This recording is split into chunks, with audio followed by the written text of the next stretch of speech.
Yes, Ken.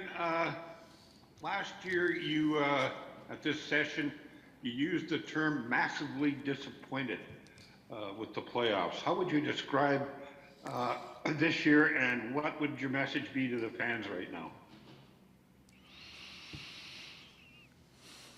Obviously disappointed. I think anytime you don't win the Stanley Cup in this industry, you're disappointed or not. I was proud of our guys. I think, there was a lot of positive steps made this year, Terry. We got off to a slow start. We were 3-6, I think, since February. I think since February the 1st, we had the fourth best winning percentage in the National Hockey League. We tied Washington for the best road record in the National Hockey League.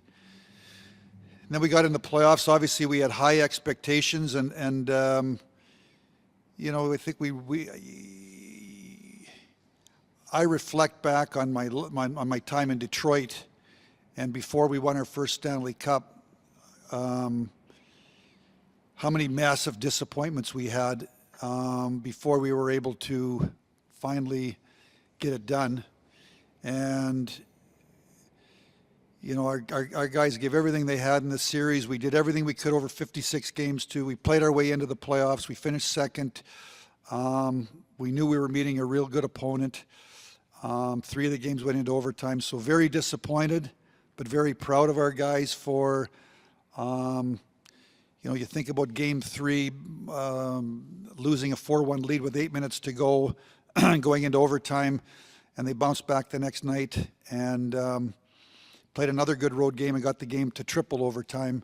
So very disappointed that we weren't able to go longer. We had great expectations based upon our regular season, but I'm also feeling that we made very good strides this season and things that we can build upon going forward.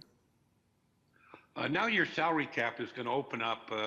Do you figure you learned enough in a 4 playoff game series to be able to make most of the moves that you, I assume, will now be able to make?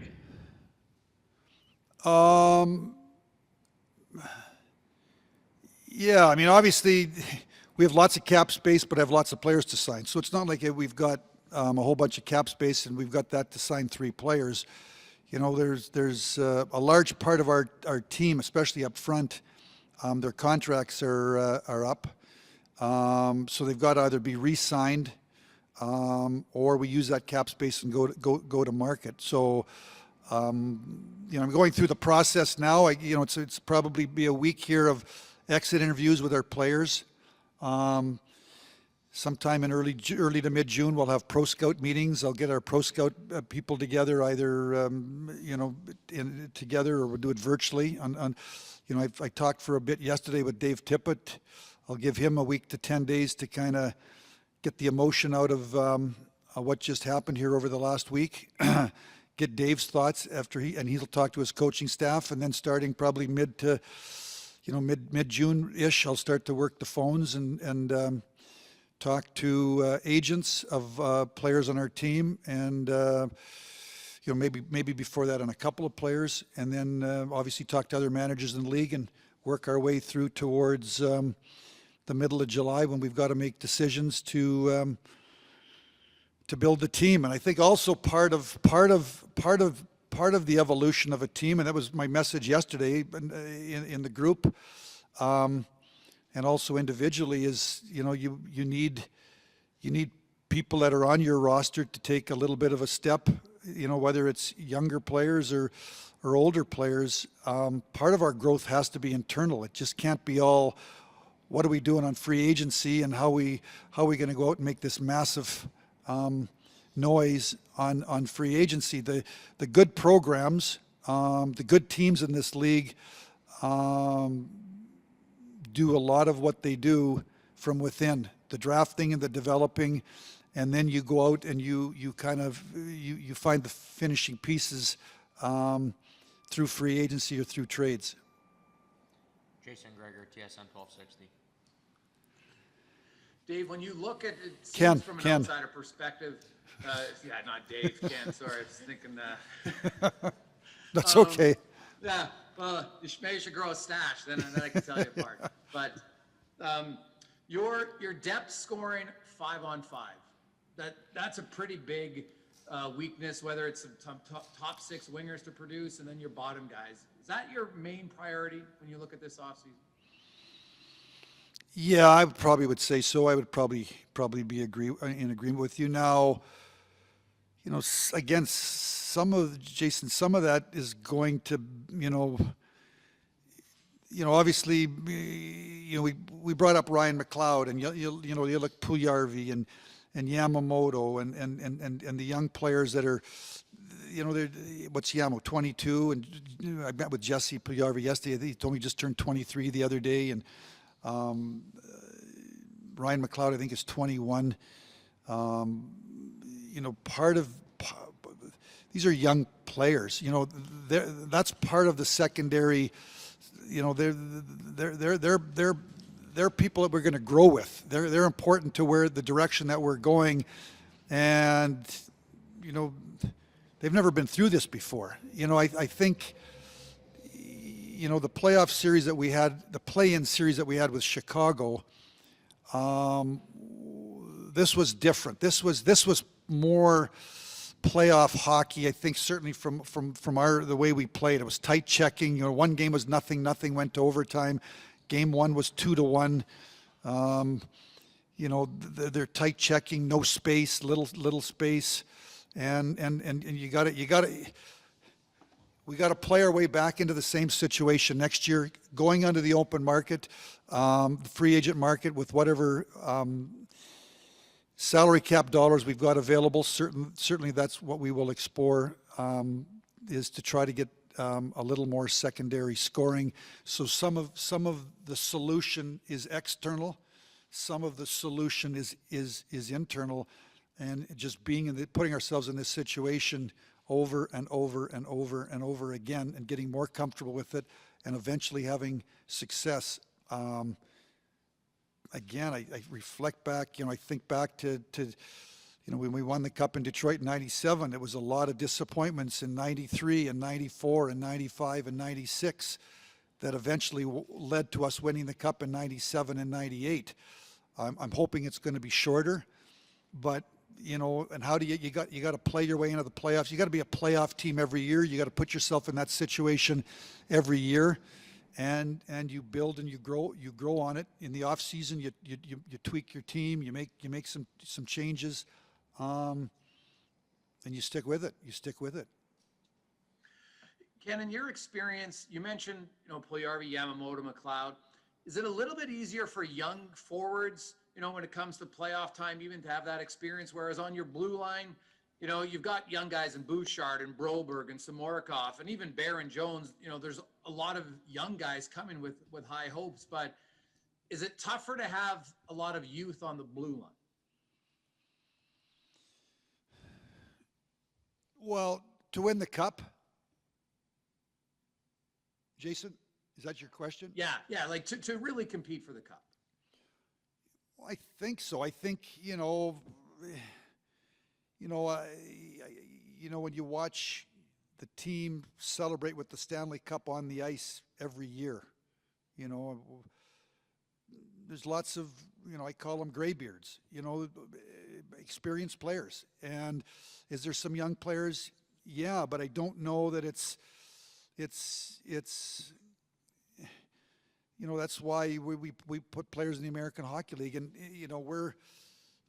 when you've got the Connor McDavid, Leon Draisaitl, Ryan Nugent-Hopkins, Darnell Nurse, Mike Smith, Larson, I might be missing one or two. Obviously our expectations, our aspirations are to compete for the Stanley Cup. We've got some wonderful players, and they're just coming into the prime of their careers, and certainly I can't support them with a whole bunch of 20 and 21 year olds. It's got to be, we want to have some 21 and 22 year olds on our team, because they're going to grow into we believe where they're going to grow into players as part of the solution, but you also need those veteran players that have been there before, and they've been in those situations. They've got experience. So certainly on defense, the closer you get to the net, Mike Smith's 39 years of age, had a fabulous career. Was a big part of our team. You need veterans. You need veterans to go on playoff runs, but certainly you need a component of youth that brings enthusiasm, that brings speed. It's a salary cap world. They play. They're either on their entry level contract or they're on a cheaper second contract. You need a mix. You need a mix. Jim Matheson, Post Media. Dave, or Ken, Dave, I got Dave on the mind too. You are Ken. The question, when you play the Winnipeg Jets, they're deep, 3 lines deep with people who can score goals and stuff. Was that pretty evident in the series against Winnipeg, that while you had Connor and Leon and Jesse played well, and Ryan Nugent-Hopkins was pretty well in the last game for sure, you just don't have enough offensive depth in your top 3 lines. You can't just keep trotting out Connor and Leon and then the rest of the lines just check. You need more offensive people in the top 3 lines. Yeah, I mean, I would, everybody's built differently. Certainly, I'm with you. We got to try to find, a little more secondary scoring. But 3 of the 4 games went to overtime. When the buzzer went after 60 minutes, it was tied. However they're built and however we're built, and they won 3 overtime games. I don't really feel we got outplayed, but Stastny got an overtime goal, Connor got an overtime goal, and Ehlers got an overtime goal. The Winnipeg Jets have been a good team now for. I'd have to look, but I mean it's they're in the playoffs every year, and they think they were in the Final Four, the Final 8 a couple of years ago. So they're sticking with it. They're sticking with it, and they're building, they're growing their team, and I thought the series was pretty even, but we lost 4-0. So the results don't say that the series was even. So we gotta get to the off season, and we gotta try to make, like I said, we gotta make some changes. But I think, I talked to Devon Shore yesterday, and I thought he played really good in Game 4, and he talked about. Between being traded and, he's played for, I think he's had 8 coaches in the last 5 years. And, he's a little, if you have some stability, and hopefully I'm bringing stability, hopefully we've got some stability here. And you some of the players that we've got here are going to grow into contributing a little bit more than they've contributed in the past. I'm just using him as an example. And we talked about the young players. So you need stability. We need.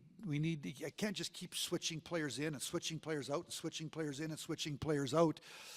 That's not the answer either. So it's growing with some of these people that we've got here. And we bring some people in, and some of the people we brought in, well, we won't re-sign. Some will re-sign, and we'll bring a few different people in, and we're gonna.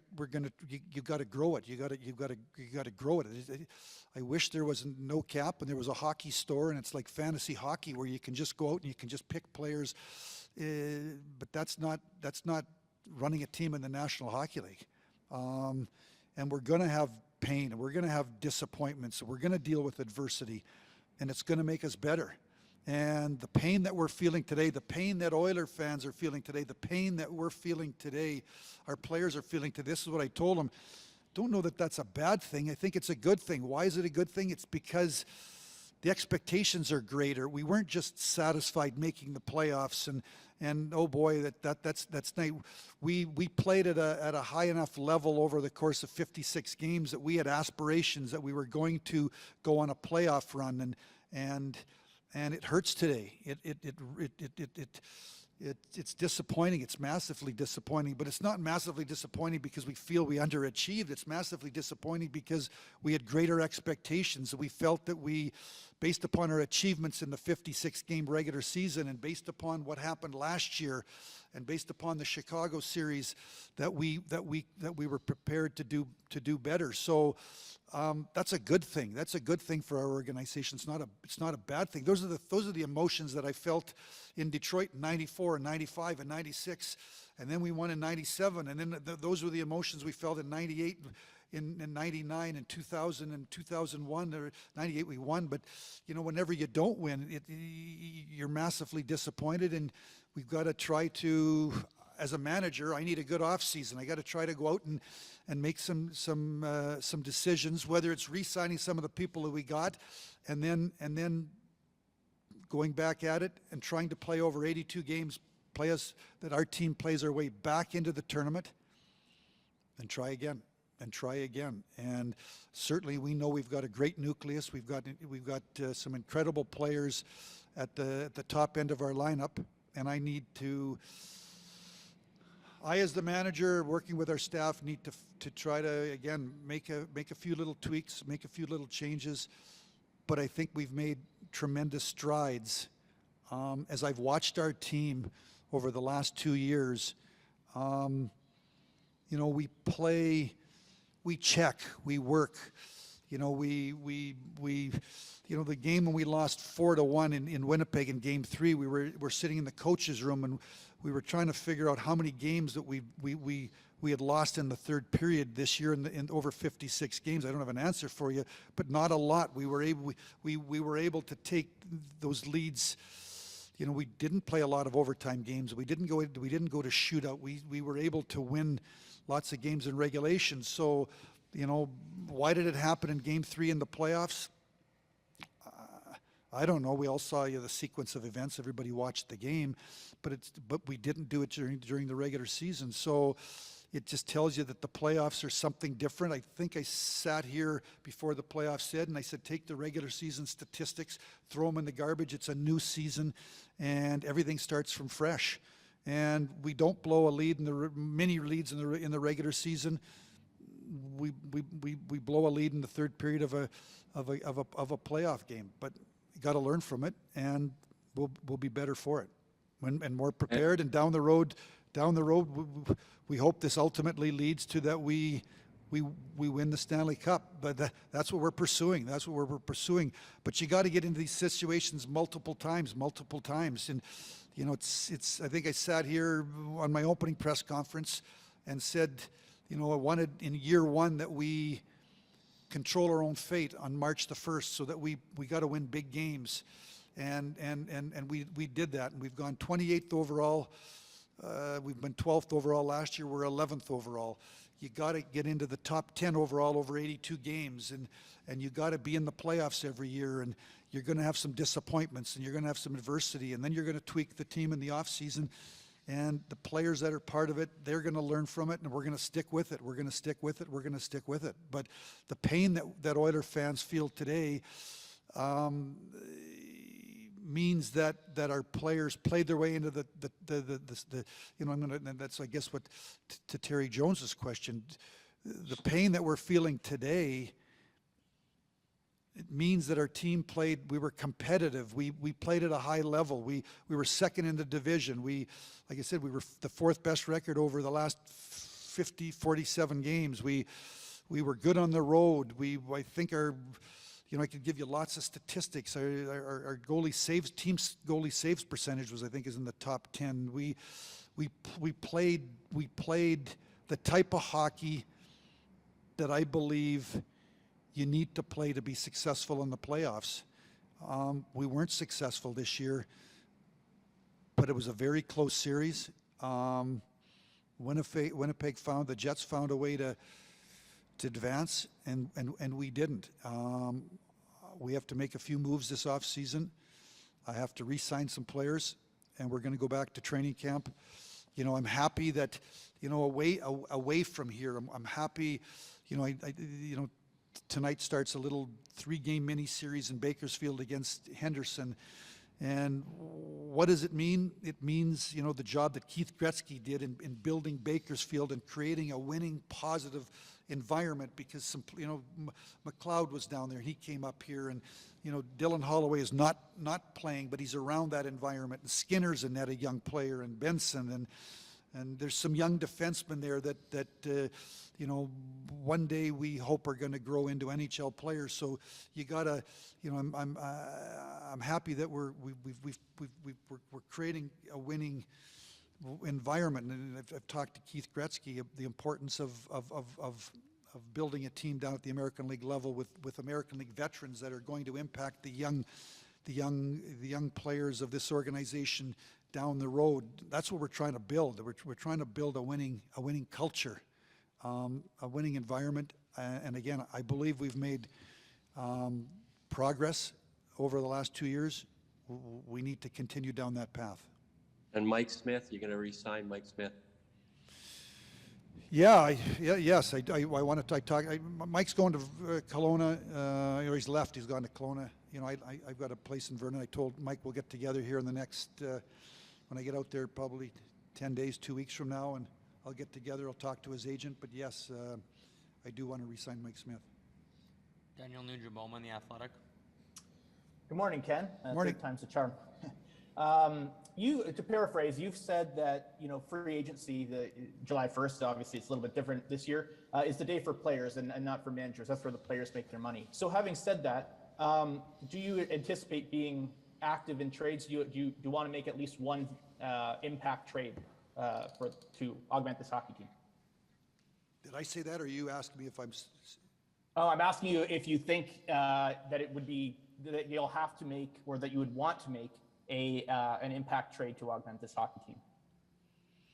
I don't see that as a necessity. No. Okay, and so are your young prospects, and by those I mean Holloway and McLeod and you know, Broberg and Bouchard, are they untouchables for you? Well, I don't know of any. I mean, no, but I mean, Daniel, if you look around the National Hockey League, I don't know how many of those types of players get traded. You know, so I guess the answer would be no. They're not untouchables, but I don't see a lot of those trades happening around the National Hockey League. There's teams in the same sort of stratosphere that we're at, whether they're trying to get good or, you know, I don't know that those types of things happen, but I guess if there was a trade there that I thought was going to, I'm not going to trade those guys for a one-year player. You know, that just to think that it's all in on 21, 22. You know, I guess if I'm going to acquire a player that can impact our team, you know, for 2, 3, 4 years, you know, would I consider it? Yeah, but then you're talking about an established player on another team. I don't know that teams trade those players. So I guess when I look around the National Hockey League, very, very rare is teams trading their very top prospects. It just doesn't happen. I can't say it won't happen, but would I be open to it if I thought that the right situation came along?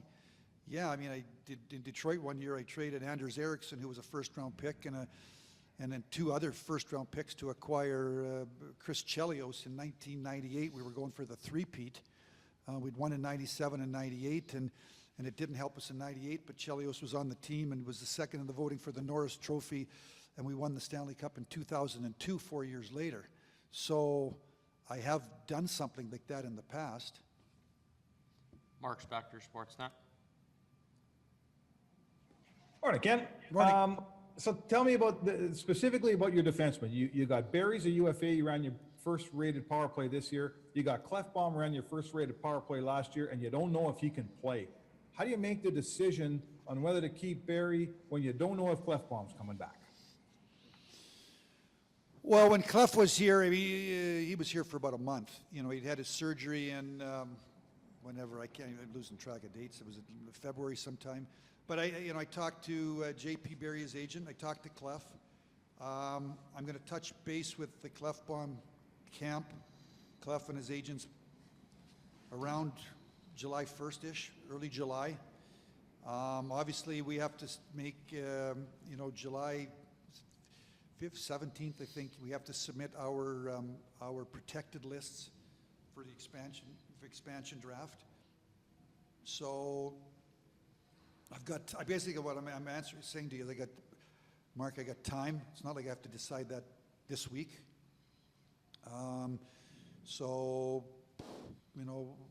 it's going to be a process. It's going to be a process that will all really come to a conclusion on, I think, what's free agency. By July 20, the draft's 23, 24, 27, 28, 29th is free agency. So, we've got until the end of July. It's I'll walk you through what I'm going to do. Here over the next week. Yesterday I talked to about 8 or 9 or 10 of our players. I'm going to meet 6 or 7 tomorrow. The leadership group, early next week. I want to get the emotion out of it a little bit. But I also know we're getting into June, and sometimes players want to leave. So next week I'll want to sit down with Connor and Leon and Darnell and Ryan and the younger players. Tip and I met with yesterday and told them some of the things that we thought they needed to do in the off season. The older players, the veteran players. I want their input as to what they think about the team, what they think that I should do. I want their opinion, their perspective. Then I talked to, Tip is going to talk to his coaching staff. I'll talk to Tip here over the next couple of weeks. Right around June 10th to 15th, I'm going to get my pro scouts together, Archie Henderson, the pro scouts, Keith Gretzky, and we're going to go through over all the other teams. And then I'm going to start to work the phones, start to talk to the agents for our players, to the players you've just talked about, the Larsons, the Barrys, Ryan Nugent-Hopkins. Maybe start with some of the internal guys a little bit sooner, and then talk to NHL general managers to as Daniel Nugent-Hopkins just asked the question, to find out what other teams are thinking out there, what players. What they're looking to do with their team. Does it fit what we're trying to do with our team? What players might be available? Off-season trades for the most part, happen at draft week. Now, this is a little bit different because there's an expansion year. Is there trades in advance, or is there just going to be trades made with Seattle and the teams like it happened when Vegas come in, or are teams going to make their own trades and without involving Seattle? Those are all the unknowns, and that are I'm only gonna find out as I start to work the phones, and then I eventually work my way into, you put your expansion list in, Seattle picks a player, and then we work our way towards free agency and see what money we've got left of what players we signed internal to keep them, what money we've got left, what holes we'd like to fill, and then make some decisions on the fly, when free agency opens. Do you think that a buyout is going to be part of your process this summer or two? Very possible. Not 100% sure, but very possible. Reed Wilkins, 630 Chad. Thank you, Sean. Hi, Ken. Just one from me today. From coach, players, it seems like there's a very strong leadership core with McDavid, Draisaitl, and some of the other players you mentioned earlier. But you also touched on graybeards. So how much of a priority is it going to be to add those experienced players, who in another situation, could wear a letter to sort of, because I think we talk a lot about the team needing support scoring and support skill, but where is that a priority? How much of a priority is it to have that support, leadership, and experience for those guys? Thank you. Well, I think it's very important.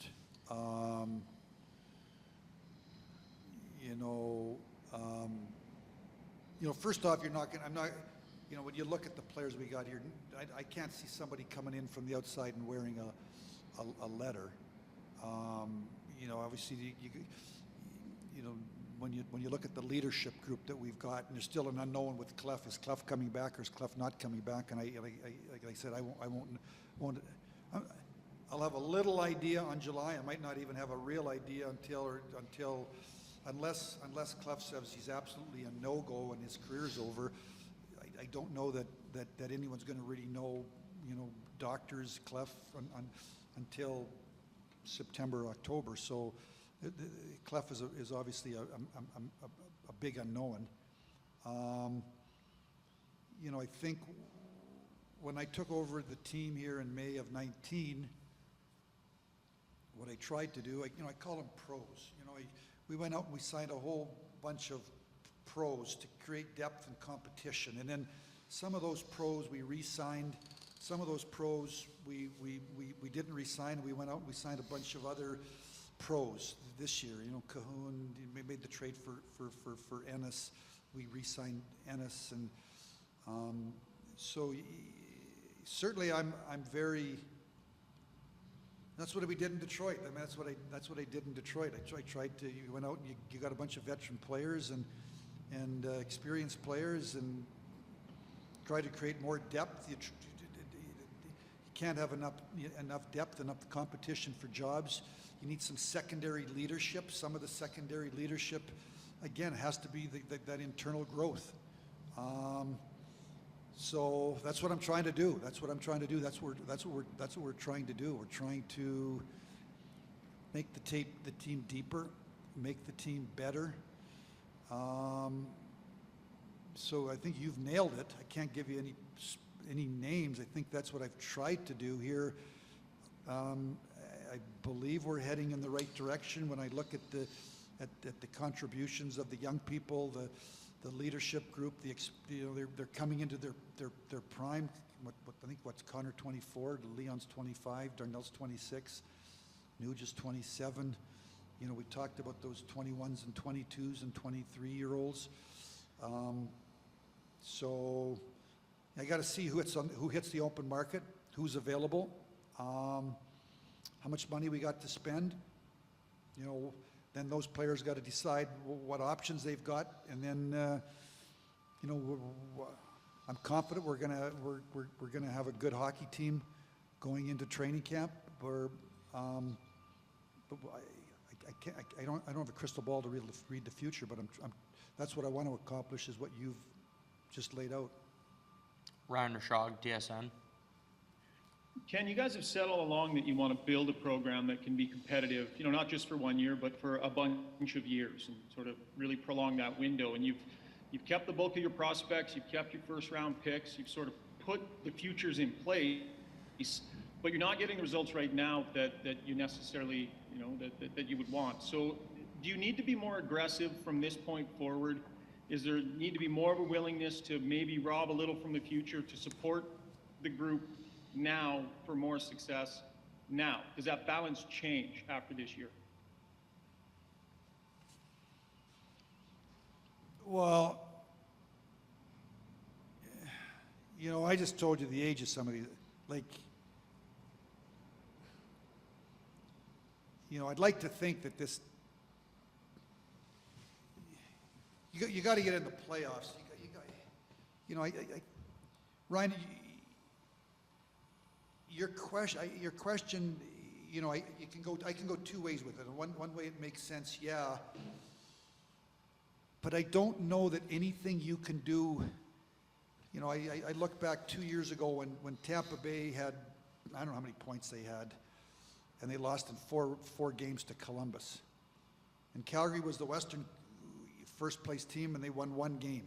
And the two number one overalls won one game, combined them. It was 4-0 and 4-1. I don't know that you can guarantee. Obviously, you up the odds. When you spend futures, you up the odds. I spent the futures some futures at the deadline last year. 2 seconds for Athanasiou, a third. Obviously we lost a third in the fourth and a fifth. So I spent some assets. I spent a fourth round pick this year. We could have went to a third, but it was a fourth for Kulikov. Daniel Nugent-Hopkins asked me, and you asked me, do I want to start spending first the Brobergs and the Holloways and the first round picks to make the team better? I don't know that that's the solution. I think the solution is you got to stick with it. I think you're questioning. You're looking for instant success. You're looking just that we're going to win the Stanley Cup. doesn't happen that way. It doesn't happen that way. I look at the trials and tribulations of, I lived it in Detroit, and I watching Tampa Bay win the Stanley Cup last year, and Steve Yzerman left to go there in 2010. He was in Detroit with me, and Tampa Bay wins the Stanley Cup in 2020. It was a 10-year journey, so there are no guarantees. We've got to stick with it. We've got to stick with it. We've got to stick with it. And part of those teams that do it, it's drafting, it's developing, it's building, it's growing. And somewhere along the line, again, I said that down in New Jersey, I traded Anders Eriksson and 2 first-round picks for a 36 or 37-year-old Chris Chelios. I thought we were going for the three-peat, and we're right there. So I've done it. We're growing. You got to let us grow a little bit. Like we got to continue with it. We got to continue with it. I don't believe there's just one trade. We're one trade away, and we can start planning the parade. It doesn't happen that way. That's why the Stanley Cup is in our sport is the greatest trophy. It's a team sport. It's so hard to win. It's so hard to win, and you got to stick with it. And teams don't win 6 and 7 and 8 championships in a 15-year period. If you can win 3 in a 15-year period, you're sort of a dynasty. You're sort of a special time. So if you win 3 in 12 or 15 years, you got 12 or 13 years of massive disappointments. So I understand the frustration and the disappointment today. I'm disappointed. Our players are disappointed. Their fan base is disappointed. But again, we're disappointed because I think we're disappointed because we got great players, and you think about the year that Connor had 100 points or 105 points in 56 games, and Leon won the Hart Trophy, and the development of Darnell Nurse, and the year that Mike Smith had, and we've got some kids, Jesse Puljujarvi coming back, and Yamamoto being on our team,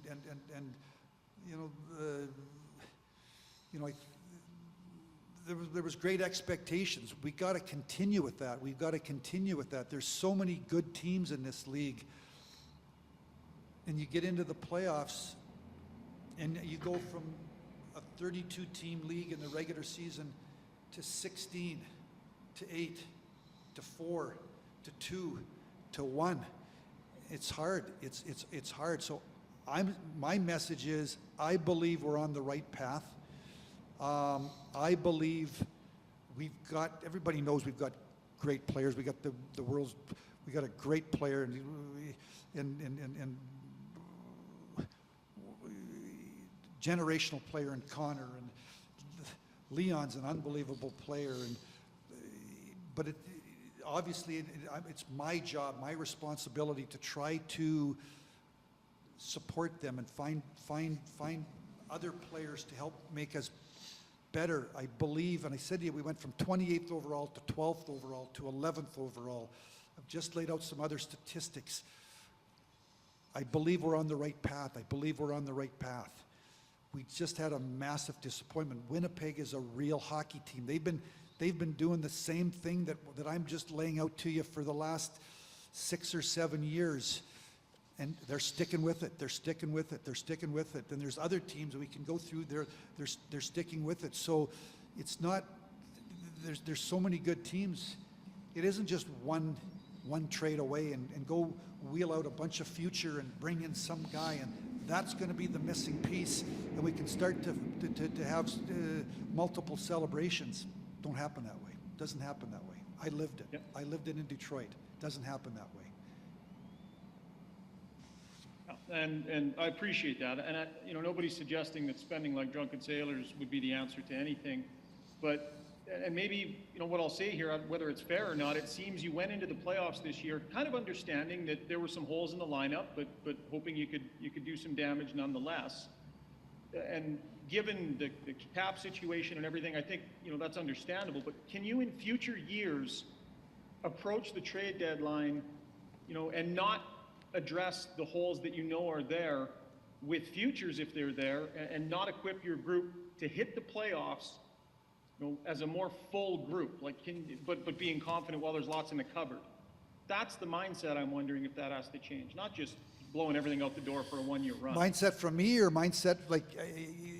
Yeah, mindset from you, Ken. Like keeping your powder dry, you know, for future years versus giving your team, you know, spending what you need to spend to give them what they need to go on the run so that they don't come up short in ways that we saw. Well,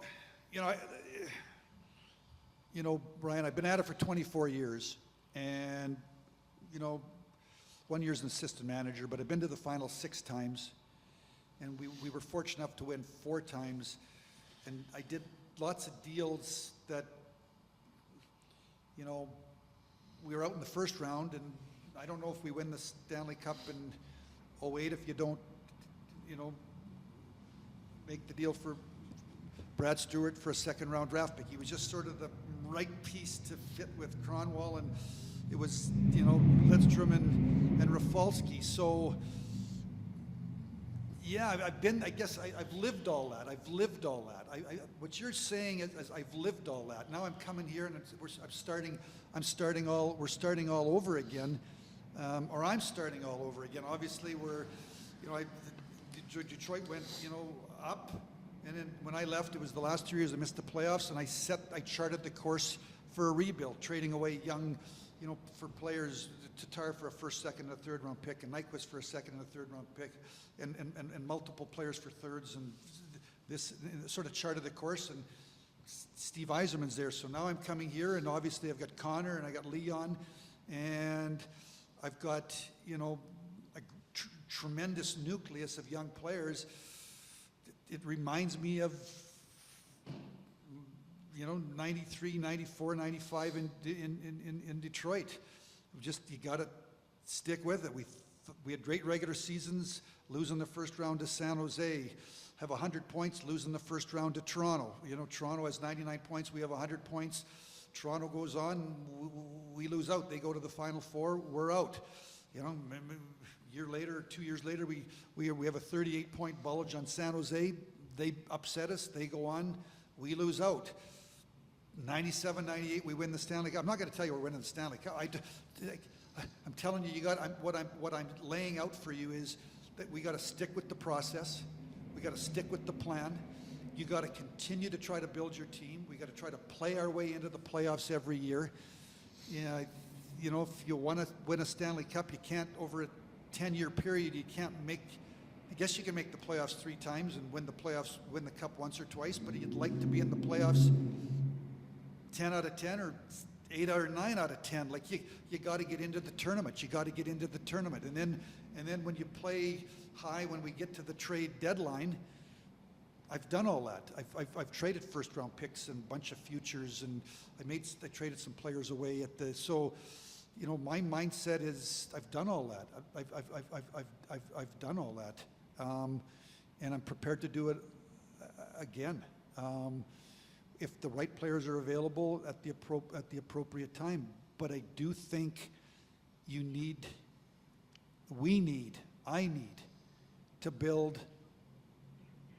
a program, and I think we're building a program. How do I define a program? I define a program as drafting and developing, and it's important that we win at the American League level. We have good veteran players at the American League level. The young players come in there, they learn to win. They come up to the NHL. That's obviously the 5 to 7 year vision.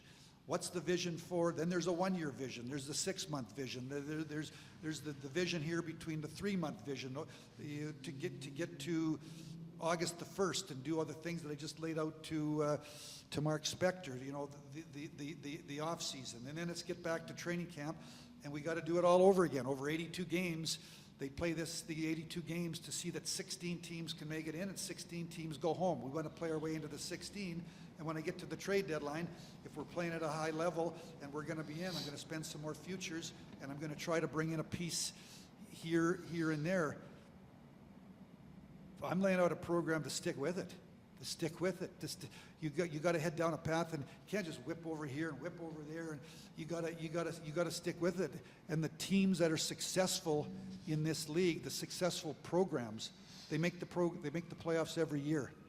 Lots of it is internal growth, lots of it's adversity, and lots of it sticking with it. Do I make the big Daniel Nugent-Hopkins big off-season trade? Maybe. Do I do the big splash at the trade deadline? Maybe. You know, I've done the big off-season trade.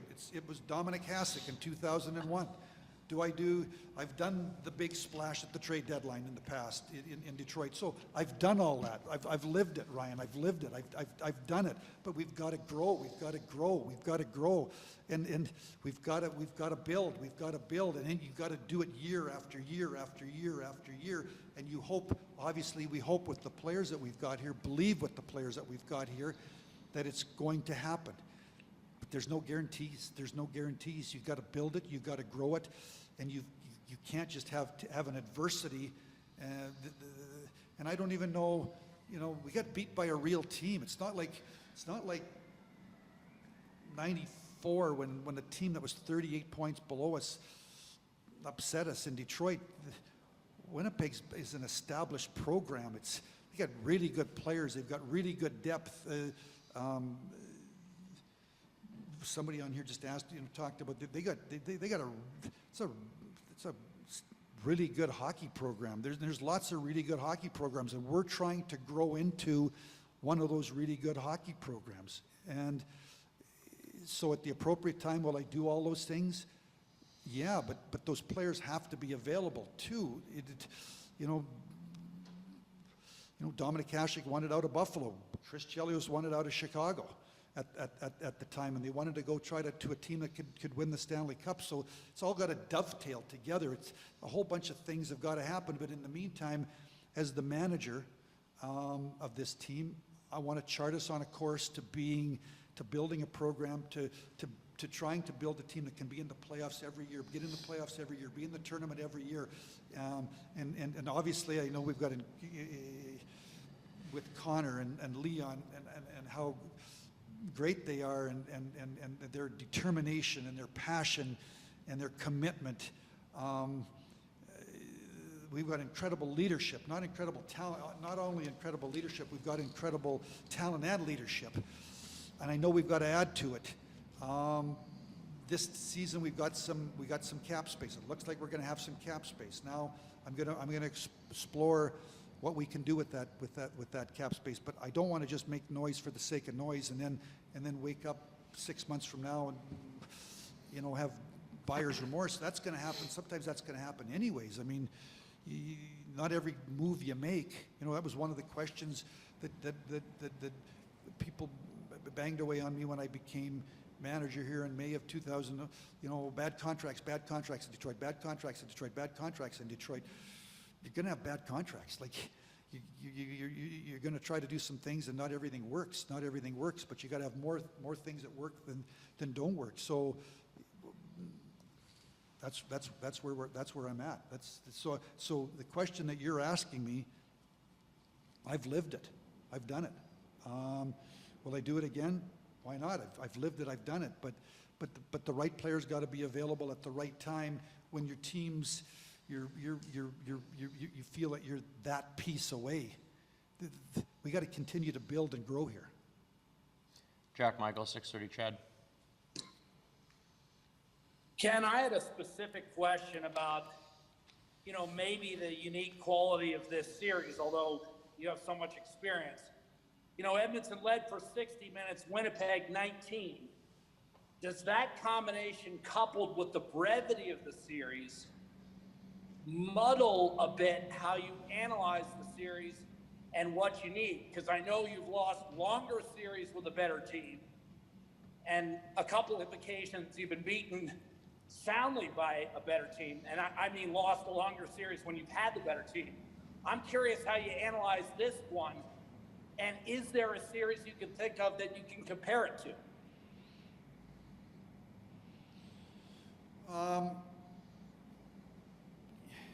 I've been around so long. I probably lived most of everything. Game 3 in Winnipeg. I lived that in 2001 in LA. Detroit was up 3-0 with 5 minutes to go, and I know Edmonton lived it here. I think in the Anaheim series. we were up 3-0 in 2001 we were up 2-1. Looked like we were going to have a 3-1 lead, and they scored 3 goals in the last 5 minutes to tie us 3-3, beat us in overtime, and scored the first 5 minutes, and they beat us in 5 and 6, and LA went on, and we were out. That's why I know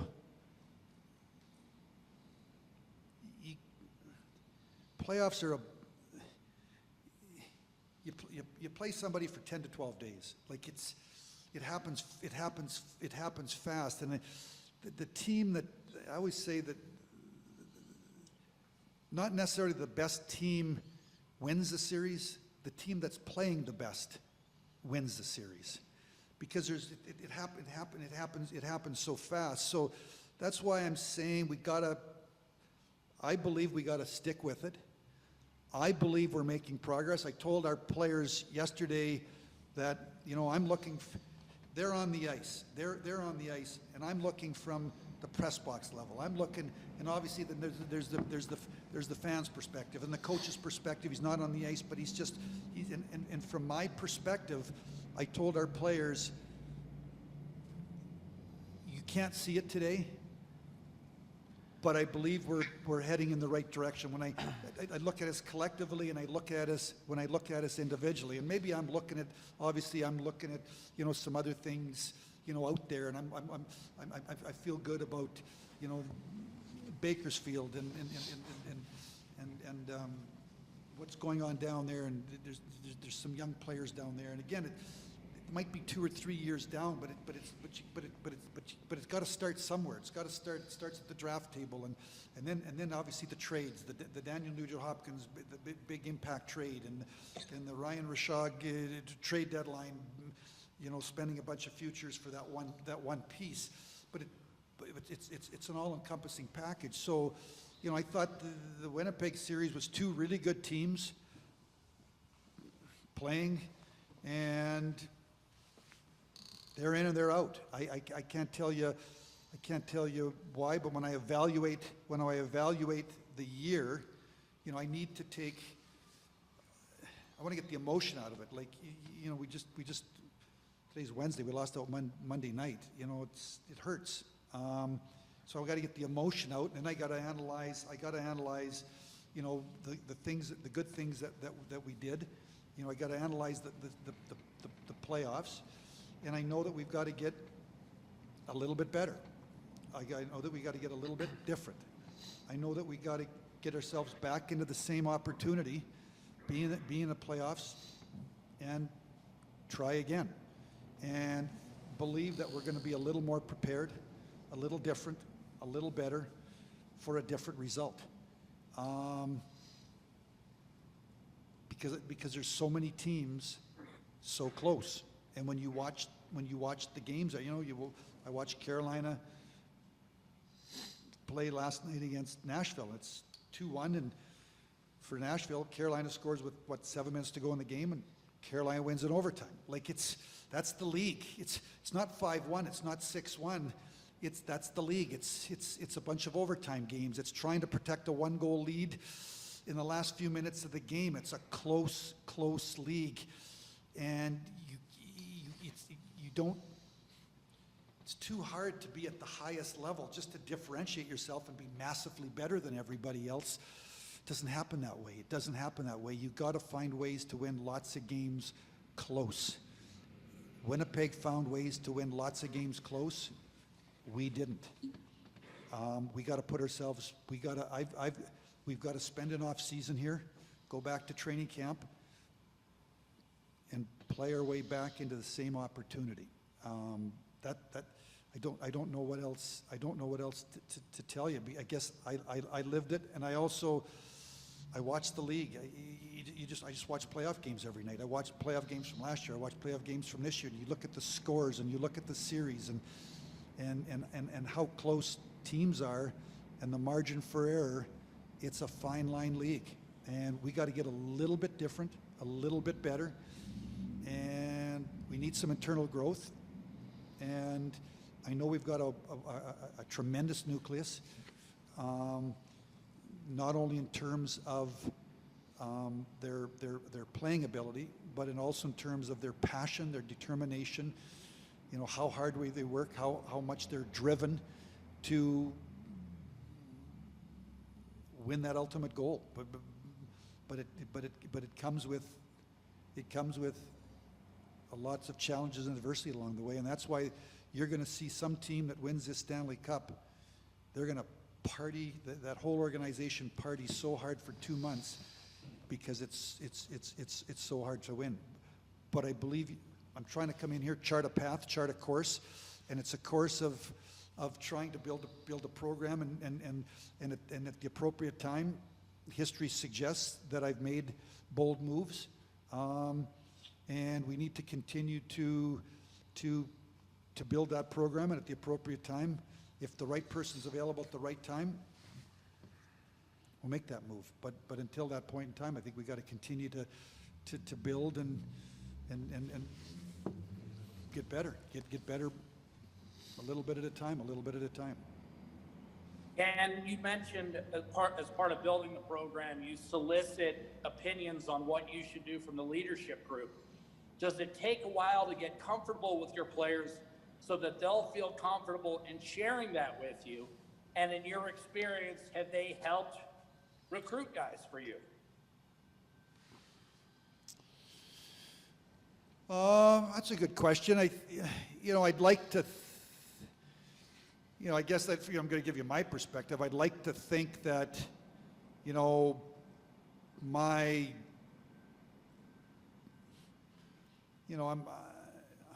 when we go into these meetings, I'm not looking for anybody to, I'm looking for how we can get better. I'm not going to put these players in a position to, an uncomfortable position. I'm going to ask them the questions about the team. What do they think? Their thoughts, and then take that information, and along with the information of the coaches. But then there's a whole world out there. There's 31 other teams. Our players know our team. They don't know the other 31 teams. That's where the pro scouts come in. That's where me working the phones to find out information about what other teams are thinking. Our leadership group only knows so much information. They know our team. They know what they think about our team, and that's what I'm trying to get out. Then I've got to go out and find information. I got to have our pro scouts give me their information on what we think about the other 31 teams, and then I got to get on the phone and talk to those other 31 managers and find out what they're thinking about their teams and how it might dovetail. It grows. So it's not like you can just sit with Connor or sit with Nick Lidstrom or sit with Zetterberg or sit with Yzerman. Those are my captains, and they're going to do this and do that. Well, they don't know what players are available. They don't know what the cost is. But they're in that locker room. They're the captain of our team. They're the captain of our ship. So I want Connor to tell me what he thinks about our team and get his perspective, and then obviously Leon and Darnell and Nuge and the players that have been here that have stock in the team. They've been here for a while, and the younger players, it's Dave Tippett and I giving them the things that we think that they need to do over the course of the summer as they head into training camp to be more prepared to be better players. So, I'm going to talk to the leadership and get their opinion on our team. But again, there's so many different levels out there. There's 31 other teams. They don't sit and watch all those 31 other teams on an every night basis. They're not pro scouts. We play every second night. So they know our team, and I want to get their perspective on our team. Final question. Does that answer your question? Sorry. Final question. Yes, absolutely. Thank you. Min Darwal, CBC. Hi, Ken. Thanks for taking this question. obviously this week has been